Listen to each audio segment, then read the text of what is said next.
नमस्कार, मैं हूं आपके साथ अनुष्का राय और आप देख रहे हैं MP first news. Agar road पर घोसला से कचनारिया की तरफ जाने वाले मार्ग पर अज्ञात वाहन ने बाइक सवार युवक को रौंद दिया। हादसा इतना खतरनाक हुआ कि युवक के शरीर का एक हिस्सा दबकर पिचक गया। बाइक भी पूरी तरह से क्षतिग्रस्त हो गई। ग्रामीणों ने हादसे की सूचना डायल 100 पर दी। बाइक भी पूरी तरह क्षतिग्रस्त हो गई है। ग्रामीणों ने हादसे की सूचना डायल 100 पर दी। इसके बाद एम्बुलेंस पहुंची, युवक को उठाकर जिला अस्पताल ले गए, जहां डॉक्टर्स ने मृत घोषित कर दिया। उसकी जेब में रखे मोबाइल नंबर फोन कर परिजन को सूचना दी गई। पुलिस ने बताया तरना के ग्राम इटावा का रहने वाला 35 वर्षीय राधेश्याम पिता बगदीलाल मजदूरी करता था। वह घोसला में काम कर रहा था। दिन भर के काम के बाद शाम को अपने घर लौट रहा था। घोसला से कचनारिया के बीच सूने रोड पर किसी अज्ञात वाहन ने बाइक को रौंद दिया। डॉक्टर्स के मुताबिक घटनास्थल पर ही युवक की मौत हो गई थी। ये रात्रि का समय था। मुझे मेरे मित्र सत्यनारायण जी मल्होत्रा का फ़ोन आया कि आपको इटावा का राधेश्याम पिता बगदीराम जी के नाम से गाड़ी है और उनका एक्सीडेंट हुआ है और औंधे स्थिति में पड़े हुए थे। और मैंने 100 नंबर वाले की लाइन जोड़कर मतलब पौन घंटे के करीब गाड़ी वहाँ पहुँची और लेकर उज्जैन आए। राधेश्याम जाति रायदास परिवार से आते हैं, चमार समाज से। इनको 2 पुत्र है, एक बेटी है और जलवा पलवा गांव से इनके रिश्तेदारी में इनके बेटे का ससुराल है। उधर से मिलकर इटावा आ रहे थे और इनका एक्सीडेंट हो गया। एक्सीडेंट हुआ उस टाइम पे कोई मौके पे था नहीं। राधेश्याम पिता बगदीराम जी, उम्र ये मान लो 45 वर्ष है, मजदूरी का काम करते हैं। मेरा नाम जगदीश अमृतिया दाडी, गाँव पोस्ट इटावा, तहसील तरना, जिला उज्जैन, मध्य प्रदेश। कौन सा थाना? नहीं, चौकी द्वारा। उज्जैन में चुनावी माहौल में संभाग स्तर के मीडिया सेंटर का उद्घाटन करने पहुंचे प्रदेश अध्यक्ष वीडी शर्मा ने मीडिया से बात करते हुए इंडिया गठबंधन के चोर चोर मुसेरे भाई बता दिया। उज्जैन के वसावड़ा पेट्रोल पंप के सामने फ्रीगंज में वीडीएस प्राइम प्लाजा में सोमवार को भारतीय जनता पार्टी का चुनाव को लेकर बना संभागीय मीडिया सेंटर का शुभारंभ करने पहुंची भाजपा प्रदेश अध्यक्ष विष्णु दत्त शर्मा ने फीता काटकर शुभारंभ किया। इस मौके पर शर्मा मीडिया से बात करने के लिए बहुत कम समय के लिए रुके। उन्होंने इंडिया गठबंधन के इस सवाल पर इस बार फिर बीजेपी की सरकार बनने का दावा किया। शर्मा ने कहा कि मेल का गठबंधन किया हुआ था। अखिलेश यादव चिरकुट जैसे शब्द का उपयोग कर रहे हैं। कमलनाथ कह रहे हैं अखिलेश छोड़िए, यह सिर्फ जनता को गुमराह करने वाले लोग भारत में एक्सपोज हो गए हैं। इनका गठबंधन नहीं चलेगा। यह तो पहले से ही चोर चोर मुसेरे भाई हैं। मिस्टर करप्शन नाथ ने 15 महीने में सरकार में रहते हुए गरीबों के हक छीना। झूठ और कपट की राजनीति करने वाले ये लोग देश में हो गए हैं। और घमंडिया गठबंधन देखा ना कैसे झगड़ना शुरू हो गए।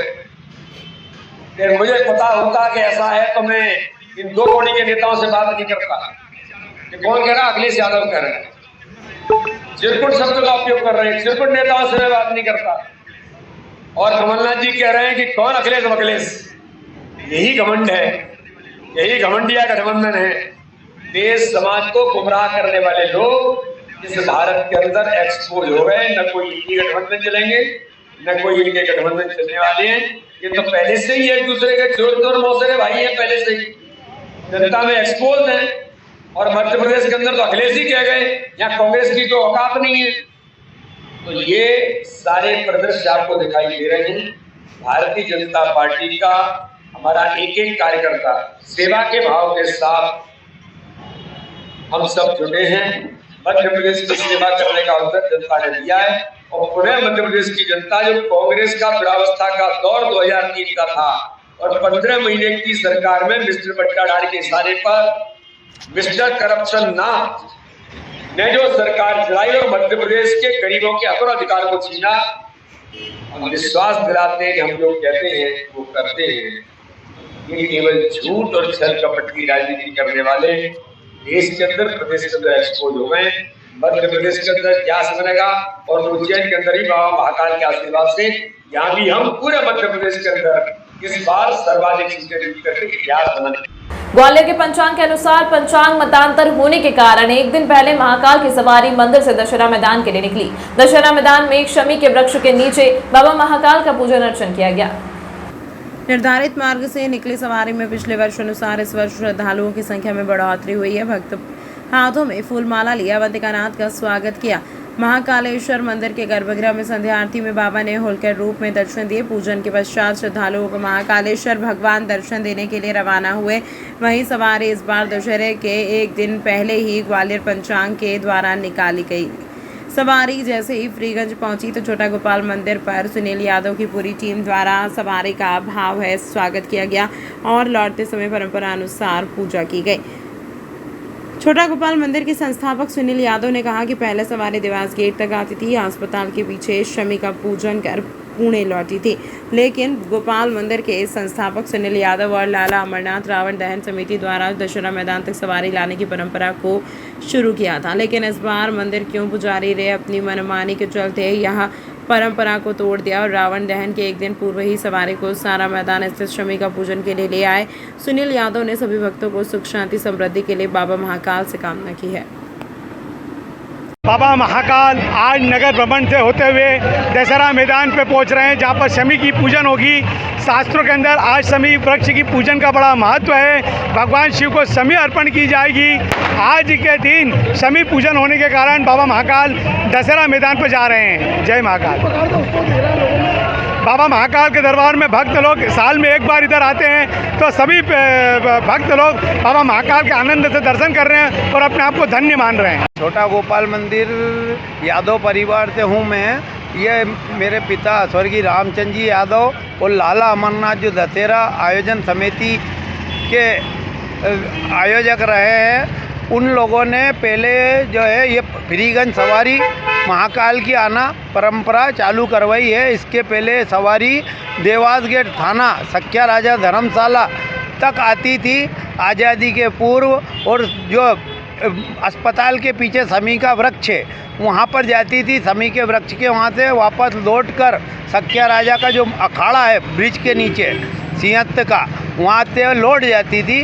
और जब से दशहरा उत्सव फ्रीगंज में चालू करा, जब से मेरे पिता स्वर्गीय रामचंद्र जी यादव और लाला अमरनाथ जी के कारण ये सवारी फ्रीगंज क्षेत्र में आना चालू हुई है और तब से सतत आती। हमारे द्वारा यहाँ ये साल में एक बार छोटा गोपाल मंदिर पे हरिहर मिलन होता है, जिसमें अभी हमने सवारी का स्वागत किया है। और ये जो है परंपरा बाकायदा कायम है। और जो है वो राम जी की सवारी भी आएगी जो रावण दहन के लिए जाएगी यहाँ से, और उसमें रावण दहन के पश्चात जो है दशहरा उत्सव उज्जैन में मनाया जाता है फ्रीगंज क्षेत्र।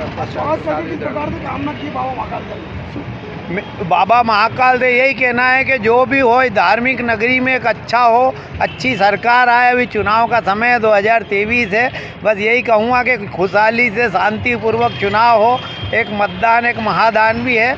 और मैं यही कहना है उज्जैन की जनता से छोटे गोपाल मंदिर के हरिहर मिलन के अवसर पर कि शांतिपूर्वक चुनाव में मतदान करें और शहर में अपनी मतदान कर सहभागिता निभाएं। सुनील यादव, छोटा गोपाल मंदिर, यादव परिवार। उज्जैन में हर वर्ष की तरह इस वर्ष भी विजयादशमी राष्ट्रीय स्वयंसेवक संघ ने पथ संचलन निकाला। आचार संहिता के चलते इस वर्ष संघ का पथ संचलन उज्जैन शहर की अलग अलग बस्तियों में निकाला गया, जिसमें स्वयंसेवक कदम से कदम मिलाकर चलते हुए नजर आए। जय घोष और बैंड के साथ निकले पथ संचलन का बस्तियों में जगह जगह पुष्प वर्षा करते हुए लोगों ने स्वागत किया। देश भर में विजयादशमी पर्व पर राष्ट्रीय स्वयंसेवक संघ RSS द्वारा उत्साह के साथ मनाया जा रहा है, क्योंकि विजयादशमी के दिन राष्ट्रीय स्वयंसेवक संघ की स्थापना हुई थी। पूर्व में बड़ी संख्या में स्वयंसेवक शहर के मुख्य भागों का पथ संचलन का निर्वाह करते थे, लेकिन इस वर्ष शहर की बस्तियों में पथ संचलन निकाला गया। ऋषिनगर, फ्रीगंज, शास्त्री नगर, पुराने शहरी क्षेत्र में भी राष्ट्रीय स्वयंसेवक संघ के स्वयंसेवकों ने पथ संचलन में शामिल हुए। इसके अलावा जगह जगह लोगों द्वारा पथ संचलन पर पुष्प वर्षा करते हुए स्वागत किया गया। पथ संचलन निकलने से पहले भगवा ध्वज का पूजन करते हुए शस्त्रों का पूजन भी किया गया। साथ ही स्वयंसेवकों ने भगवा ध्वज के समक्ष प्रार्थना भी की। इस दौरान आचार संहिता की गाइडलाइन का पालन करते हुए सीमित संख्या में स्वयंसेवक पथ संचलन में शामिल हुए। रामचीरी स्थित पुलिस लाइन में IGDIG SP कलेक्टर ने किया शस्त्र पूजन, सभी अधिकारियों ने किया हर्ष फायर। विजयादशमी पर्व पर परंपरा के अनुरूप उज्जैन के पुलिस लाइन में शस्त्र पूजन किया गया। शस्त्र पूजन में कलेक्टर कुमार पुरुषोत्तम, पुलिस अधीक्षक सचिन शर्मा, IG संतोष कुमार सिंह मौजूद रहे। सभी ने विधि विधान के साथ पूजा अर्चना कर हवन किया। सभी अधिकारियों ने हर्ष फायर किया। इसके बाद प्रसाद वितरण किया गया। विजयदशमी के अवसर पर आज पुलिस लाइन परिसर में भक्ति व उल्लास का माहौल था। कई वर्षों से चली आ रही परंपरा अनुसार दशहरे के दिन उज्जैन पुलिस लाइन में शस्त्र पूजन किया जाता है। इस दौरान आईजी ने प्रतीकात्मक तौर पर बलि प्रथा भी निभाई। यहाँ तलवार से सफेद कद्दू को काटा गया। आज ये दशहरे के उपलक्ष्य में, विजयदशमी के उपलक्ष्य में यहाँ पे परंपरागत शस्त्र पूजन जो पुलिस लाइन के शस्त्रागार में आयोजित किया गया था, हम सभी ने यहाँ पे किया है। और हम सभी ने सबसे पहले अपने ज़िले की और अपने संभाग की जनता की सुरक्षा और समृद्धि की कामना की। साथ साथ हमारे सभी साथी जो लगातार मुस्तैद होकर 24 घंटे जनता की सुरक्षा और उनकी शांति रहे समाज में, इसके लिए तत्पर रहते हैं। हम लोगों ने ये भी कामना की है कि चुनौतियां ज़रूर आएँ पर उसका सामना वो हर प्रकार सक्षम तरीके से करें और सुरक्षित रह के करें और उनका परिवार और वो समृद्धि की तरफ बढ़ें। मध्य प्रदेश में अब विधानसभा चुनाव की उल्टी गिनती शुरू हो चुकी है। प्रचार करने पीएम मोदी 30 अक्टूबर को उज्जैन पहुंचेंगे। यहां सभा का आयोजन किया जाएगा। इसे तो बीजेपी के स्थानीय नेताओं ने स्थान देखना शुरू कर दिया है। आज शाम स्थान तय होने की उम्मीद है। प्रदेश में चुनावी बिगुल बज चुका है। प्रत्याशियों के नामांकन भी भरना शुरू हो गए। मध्य प्रदेश के मालवा में अभियान की शुरुआत प्रधानमंत्री नरेंद्र मोदी उज्जैन से करने जा रहे हैं। मालवा क्षेत्र की सबसे सभा उज्जैन में होगी। प्रदेश अध्यक्ष विष्णु रविवार शाम को उज्जैन आए थे। तब भाजपा नेताओं से बातचीत कर प्रधानमंत्री नरेंद्र मोदी की प्रस्तावित 30 अक्टूबर को मिजोरम की यात्रा के बाद दोपहर बाद सीधे उज्जैन आने की संभावना जताई है। प्रधानमंत्री नरेंद्र मोदी मालवा क्षेत्र के चुनावी अभियान की शुरुआत उज्जैन से करने जा रहे हैं। इसको ध्यान में रखते हुए स्थान तय किया जा रहा है। संभागीय मीडिया प्रभारी सचिन सक्सेना ने बताया कि भाजपा की 7 सीट को साधने और उनका प्रचार करने के लिए पीएम उज्जैन पहुंचेंगे। प्रधानमंत्री की सभा नानाखेड़ा स्टेडियम या कार्तिक मेला प्रांगण में हो सकती है। हालांकि वे मंदिर दर्शन करने जाएंगे या नहीं, यह अब तक साफ नहीं हो पाया है। तमाम महत्वपूर्ण खबरों के लिए देखते रहिए MP फर्स्ट न्यूज।